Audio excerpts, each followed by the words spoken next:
Soome elamumessil püüdis pilke tõeliselt geniaalne aerokist ehitatud Jämera maja. No teeme selgeks, mis erinevus on aerokil ja Jämeral? Aerok Jämera on tegelikult üks ettevõte ja Jämera liitus Aerokiga eelmisel aastal juunikuus, kui Aerok omandas Jämera brändi ja nüüdsest siis pakutakse Jämera brändi all täislahendust, mis siis hõlmab nii teenust kui projekte, kui nii-öelda kõike, mida klient vajab maja ehituseks. No mis projekti järgi oli see Soome elamumessi maja ehitatud? See oli projekti järgi sisu ehitatud ja see on niisugune aatrium tüüpi maja, kus keskel on siis privaatne sisehoov, mis on kaitstud tuulte eest, avatud päikesele, seal on ka klaasist katus peal, mis nii-öelda võimaldab läbi paista päiksel ja samas on ikkagi tunne, et sa oled õues. Ma saan aru, et Jämera pakubki selliseid juba valmis arhitektuurseid lahendusi inimestele.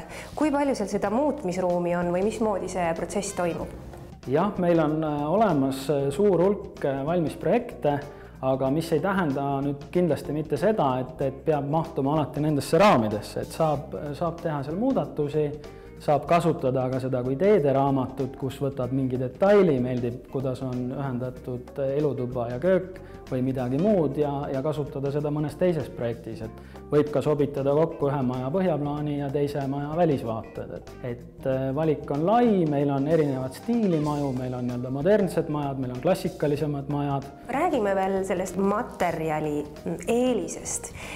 Miks ta on parem, miks ta on praktilisem kui võib-olla mõned teised materjalid? No, Jämera nüüd hõlmab endast kogu täislahendust boorbetoonist ja üks eripäradest on see, et sein on läbinisti ühest materjalist, massiivne, seal ei ole mingeid ohtusid, et sinna hakkab kuhugi niiskus kogunema ja lisaks veel ka alati teeme katuslaepaneelidest. Et põhjamaine kogemus on tõestanud seda, et kui see katus on kivist, siis on see püsiv, ta jääb õhutihedaks, et algselt puitlahendused on ka väga hea tihedusega, kuid see alati ajas ei pruugi nii jääda. Kui nüüd Jämeralt see projekt nii-öelda tellida, siis ma usun, et vist saab raha kokku hoida küll. Saab kokku hoida nii raha kui aega, et siin on mõlemad olulised aspektid, et nii-öelda muidugi kui aeg on raha, siis nii-öelda hoiad kokku mõlemat.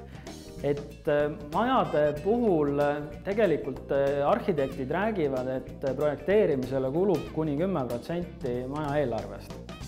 Siis nüüd Jämera maja puhul on suur osa sellest juba meie poolt ära kulutatud ükskord ja seda raha me eraldi kliendi käest uuesti ei küsi. Ehk on võimalik kasutades olemasolevaid põhjaplaane hoida kokku nii aega kui raha ja see kokkuvõttes, kuna ikkagi tegemist on emotsionaalsete majadega, tagab teile ka hea tulemuse kodu näol.